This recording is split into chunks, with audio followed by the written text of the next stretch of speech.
Nangs Reborn.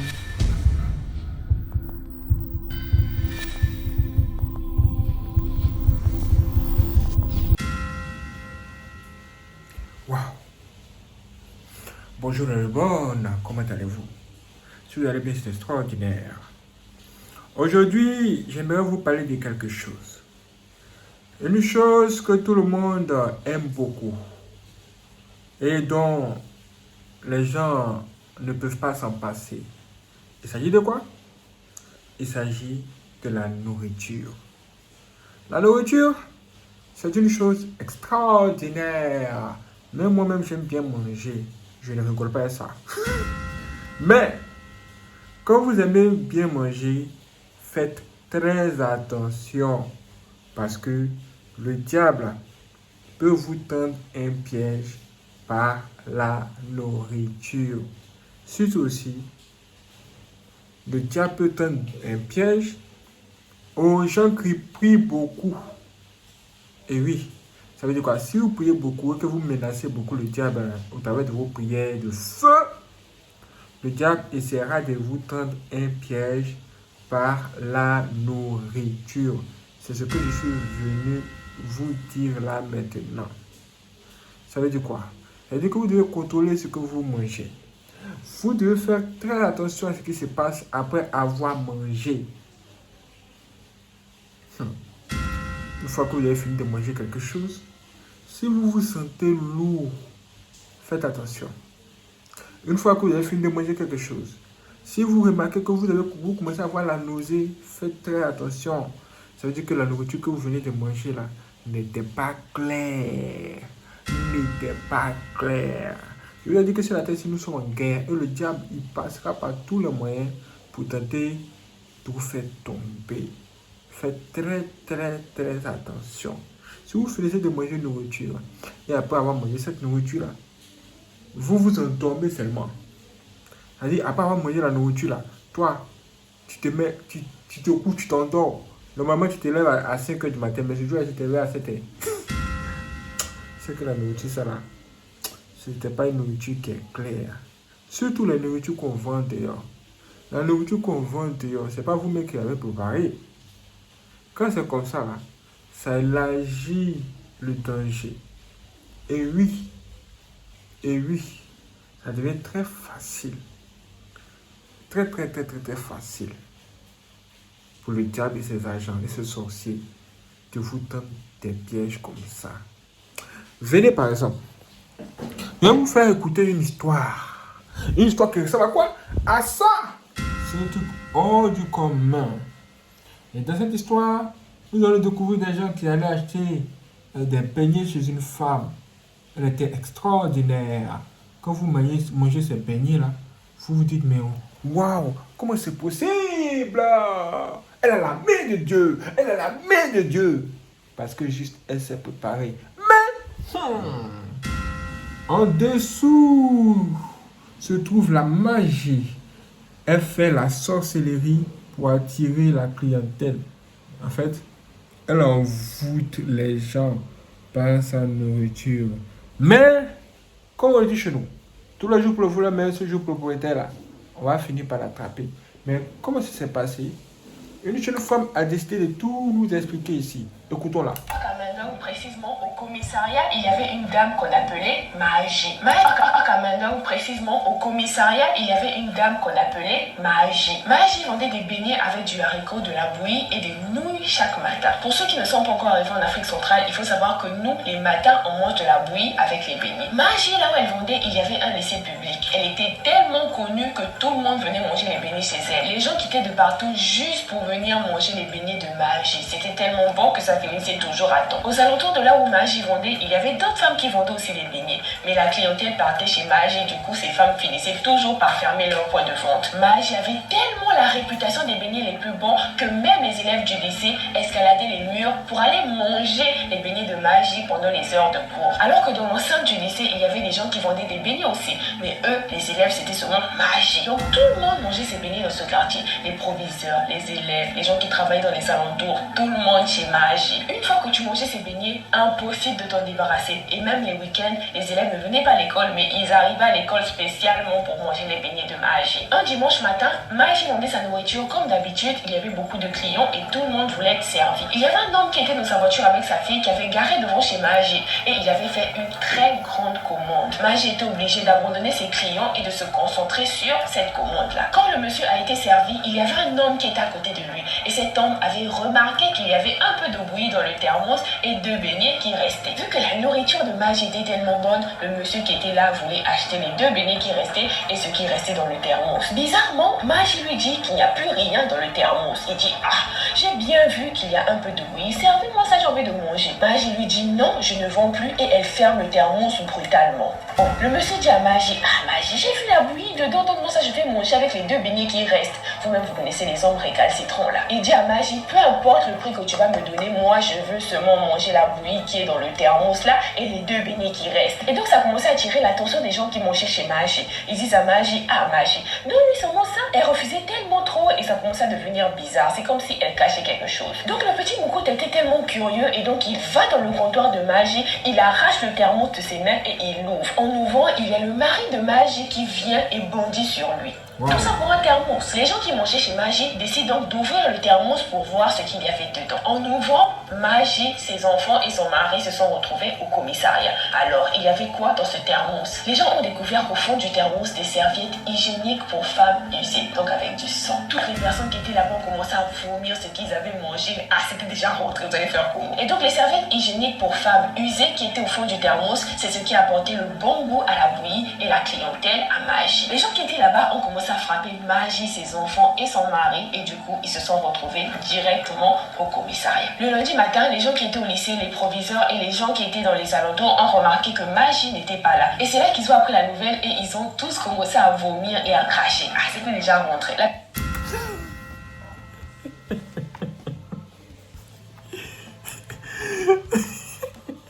La mauvaise, tu dis, mais c'était bien entré. Dès qu'ils ont découvert ça, pour vomir. Ah! C'est quoi ça? Mais c'est déjà chaud il y a longtemps. Vous avez entendu ça, non? Est-ce que vous avez entendu ça? Quand j'ai entendu ça, je me suis dit qu'il faut que je vous parle de la nourriture. Vu même que moi-même, ces derniers temps-là, quelque chose s'est passé au travers de la nourriture, en fait, une nourriture que j'ai consommée.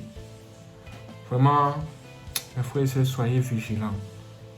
Soyez très prudents. Contrôlez tout.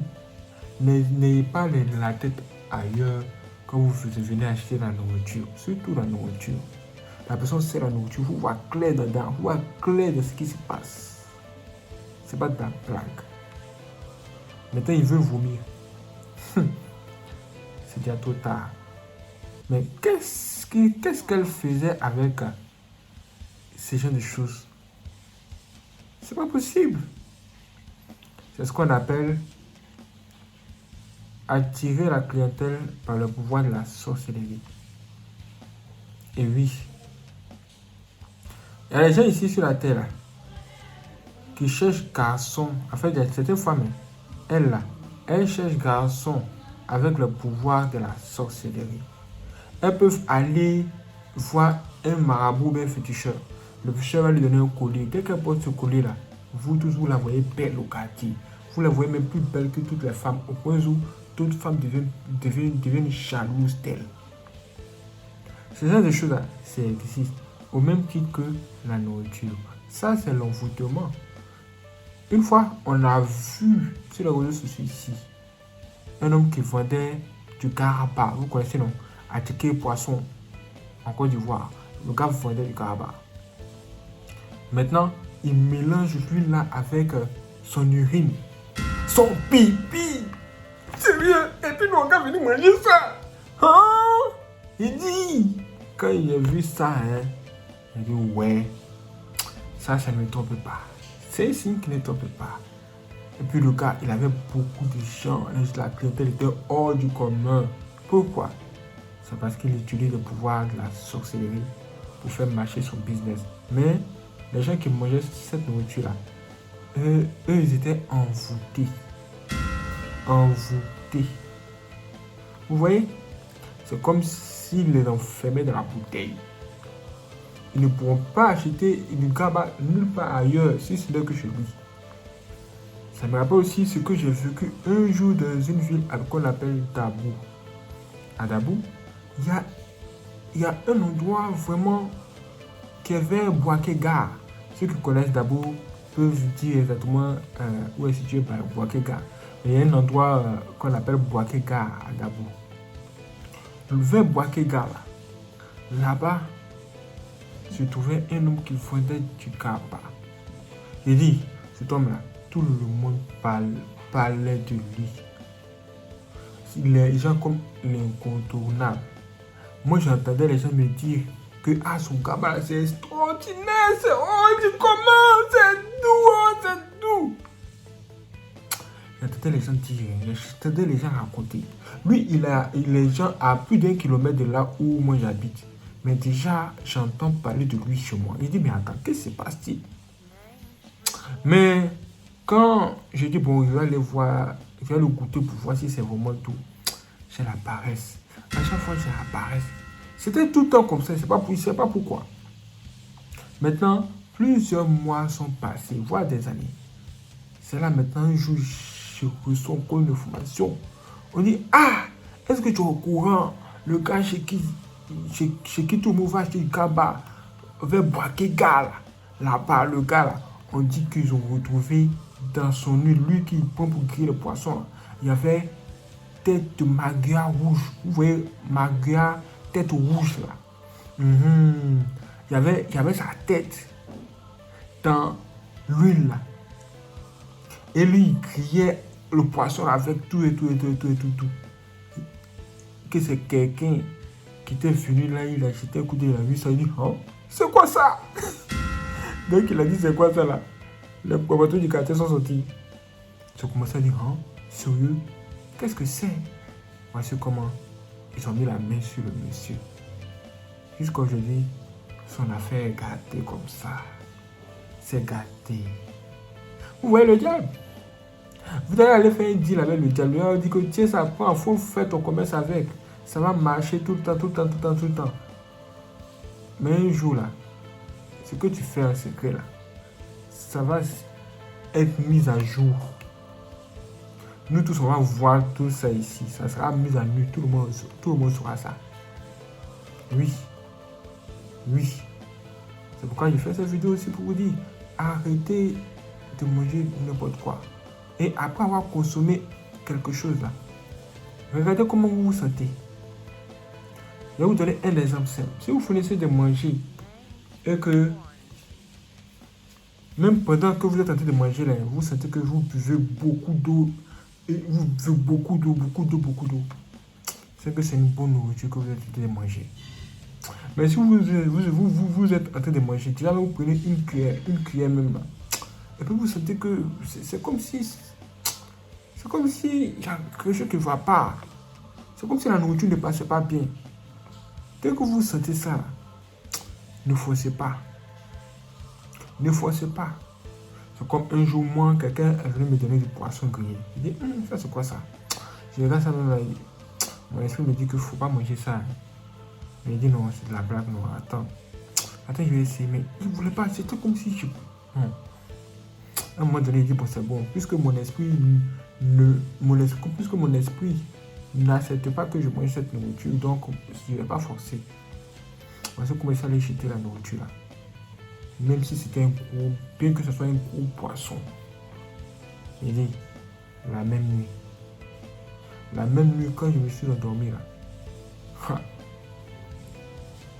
dans mon sommeil, je me lève, je vois les asticots sur moi. Il dit, c'est quoi ça? Les asticots sur moi. Il dit, aïe, ça c'est quoi ça? Qu'est-ce que c'est? Je commençais à les enlever. Mais il dit, mais attends, ça c'est quoi ça? L'Esprit de Dieu m'a dit, c'est la nourriture là. C'est ça quoi? C'est ce que tu prépares à manger, c'est ça. Ça veut dire que c'était un piège que le diable a tendu pour que la mort survienne plus tard. Ça peut être la mort physique, comme la mort spirituelle. Pour faire en sorte que quelqu'un meure spirituellement, là, les agents du diable passent par la nourriture. Et oui. Et oui. Mais il y a d'autres choses encore. Une femme a décidé de nous raconter des choses. Regardez. Elle me dit par exemple, si vous, on vous invite dans une fête et que on vous a réservé une place, vous arrivez, votre place est là, il y a votre nom. Elle dit qu'avant de vous asseoir, il faut faire certaines choses. Parce que on peut aussi vous tendre un piège par là. Écoutons. Quand vous allez quelque part, que quelqu'un vous donne une chaise où vous allez vous asseoir, que ça soit à une réunion, que ça soit à une invitation, quelle que soit la raison où on vous invite, si on vous donne une chaise et on dit, monsieur, c'est là tu vas t'asseoir, ou madame, c'est là tu vas t'asseoir, avant de vous asseoir là, prenez la chaise là, attrapez la chaise là avec votre main droite, et là où vous allez vous asseoir là, vous prenez votre main gauche là, vous appuyez dessus. Voilà. Je répète, si on te dit voilà la place qu'on a réservée pour toi, parfois ils mettent votre nom sur les tables et on dit c'est là la chaise de monsieur Jean par exemple. Avant de t'asseoir là, tu attrapes la chaise là, tu retires la chaise avec ta main droite et tu prends ta main gauche là, tu appuies la chaise là 3 fois avant de t'asseoir. Parce qu'il y a beaucoup de mystères que vous ne savez pas, on peut vous déstabiliser avec les chaises qu'on vous donne. Ça peut vous désorienter également. Ça peut vous déstabiliser, ça peut vous désorienter. Est-ce que vous avez entendu ça? Écoutez encore bien. Quand vous allez quelque part, que quelqu'un vous donne une chaise où vous allez vous asseoir, que ça soit à une réunion, que ça soit à une invitation, quelle que soit la raison où on vous invite, si on vous donne une chaise et on dit, monsieur, c'est là tu vas t'asseoir, ou madame, c'est là tu vas t'asseoir, avant de vous asseoir là, prenez la chaise là, attrapez la chaise là avec votre main droite, et là où vous allez vous asseoir là, vous prenez votre main gauche là, vous appuyez dessus. Voilà. Je répète, si on te dit voilà la place qu'on a réservée pour toi, parfois ils mettent votre nom sur les tables et on dit c'est là la chaise de monsieur Jean par exemple. Avant de t'asseoir là, tu attrapes la chaise là, tu retires la chaise avec ta main droite et tu prends ta main gauche là, tu appuies la chaise là 3 fois avant de t'asseoir. Parce qu'il y a beaucoup de mystères que vous ne savez pas, on peut vous déstabiliser avec les chaises qu'on vous donne. Ça peut vous désorienter également. Ça peut vous désorienter également. Vous avez entendu ça, les frères et sœurs? Vous avez entendu ça? Il faut vraiment faire très attention. Et moi, j'aimerais vraiment ajouter ceci. Que votre alimentation soit mélangée de légumes, genre les légumes là. Vraiment. Genre oignons frais, vous coupez. Tomates aussi, voilà, coupez. Surtout oignons là, oignons violets là. Coupez en morceaux. Voilà. Même si c'est du riz blanc, vous mangez, mettez ça dessus, ou bien à côté. Après là, prenez l'oignon là, mangez. Croquez ça, croquez. Ça va vous donner la vie. Il y a un pouvoir dedans, il y a une force là-dedans. Si vous faisiez de manger l'oignon là comme ça, et que vous voyez que vous buvez beaucoup d'eau, c'est vraiment un très bon signe. Ça va vraiment nettoyer votre corps. C'est très très important. Évitez aussi de consommer la nourriture, c'est-à-dire les gens des choses très sucrées. Vous voyez, non, des choses très sucrées. Comme j'ai acheté récemment du lait, le lait était bien glacé et c'était sucré. Vraiment, ça ne m'a pas arrangé. Ce que ça m'a fait, moi-même, je peux témoigner. Je dis, il y avait un rendez-vous, à cause de ça même, je n'ai pas pu aller à mon rendez-vous. Ça m'a bloqué même sur le lit même. Je dis, ça c'est quoi ça? Et tout trop sucré là. Évitez ça. Évitez le sucre. Le sucre, vraiment évitez ça. Consommez les choses qu'on braise. Genre on dit poulet braisé, poisson braisé. Et puis les choses qui passent à la cuisson quoi. Et là où ça boue là. Bouh, ça, La sauce là, ça boue. Quand tu goûtes à la sauce, tu dis ah. Mangez les choses comme ça. Arrêtez de consommer les choses glacées. C'est pas bon. Soyez chaud. Même de la nourriture, là, consommez ce qui est chaud. Vous voyez, non? Vous pouvez laisser refroidir, mais évitez les choses glacées. Il fallait que je vous parle de ça parce que j'ai vu ces derniers temps des choses qui me sont arrivées. Je dis, ah, moi je prie beaucoup. J'ai quand même une certaine force. Mais si ça peut me faire ça là, c'est que je dois vous parler pour vous dire, faites attention à ce que vous mangez, mes frères et sœurs. Si vous pensez que j'ai bien fait et que j'ai bien parlé, laissez tous ces j'aime, écrivez en commentaire, merci. Sur ce, je vous donne rendez-vous pour la prochaine vidéo sur ce blog. Soyez prêts. Partagez cette vidéo aussi à tout le monde afin que les gens puissent comprendre ce qui se passe. Ah, le diable peut vous tendre des pièges par la nourriture. C'est pas de la blague. Même si vous priez fort, même si vous chassez le diable, méfiez-vous. Waouh, c'est extraordinaire. Merci la fois d'avoir regardé cette vidéo. Si vous avez aimé, laissez tous des j'aime. N'hésitez pas aussi à la partager à vos amis. Et si vous voulez faire des dons pour soutenir Soubonne, vous pouvez le faire par virement bancaire. Dans la description se trouve un lien. Quand vous cliquez là-dessus, vous avez accès à toutes nos informations bancaires. Merci à toutes les personnes qui vont nous soutenir. Que Dieu vous bénisse. Mon nom complet c'est Nyongoza Jean Williams. Et mon numéro de compte bancaire commence par 12 14 et se termine par 001. Merci d'avoir regardé cette vidéo. Je vous donne rendez-vous pour la prochaine vidéo sur Soubonne. Soyez prêts. C'est parti.